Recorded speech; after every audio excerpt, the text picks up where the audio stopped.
Pemirsa, situasi ketegangan geopolitik di Timur Tengah antara Amerika Serikat dengan Iran masih menjadi kekhawatiran kalangan industri perhotelan di Bali. Namun demikian dituntut keberanian untuk mendapat market baru yang tidak sepenuhnya tergantung pada situasi ketegangan di wilayah Timur Tengah tersebut.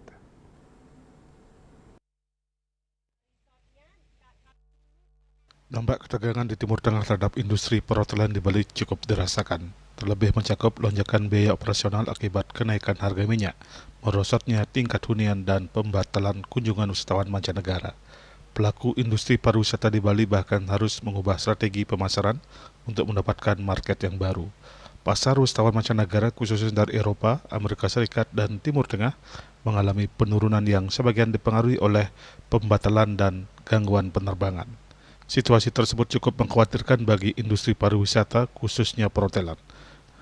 Namun demikian dituntut keberanian dalam mendapat market baru terutama yang berada di Asia dan Australia. Kita khawatir terhadap situasi di perang ini ya di Middle East, tapi kita harus agile dan harus berani untuk mendapatkan market baru, terutama di Asia dan Australia. Australia lebih gampang karena mereka juga cukup familiar ya dengan konsep ini. Tapi yang challenging nanti Asia, apakah itu dari Korea, China, atau Jepang, atau regional ASEAN ini ya.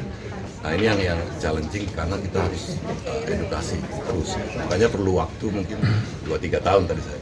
Ditambahkan dengan konsep resort all inclusive yang menghadirkan sejumlah fasilitas premium seperti area inklusif The Reserve khusus dewasa, layanan family concierge, restoran dan bar, fasilitas wellness, hingga program aktivitas yang menonjol kekayaan budaya Bali dipandang dapat memperkuat daya tarik Bali di pasar wisatawan kelas atas Asia.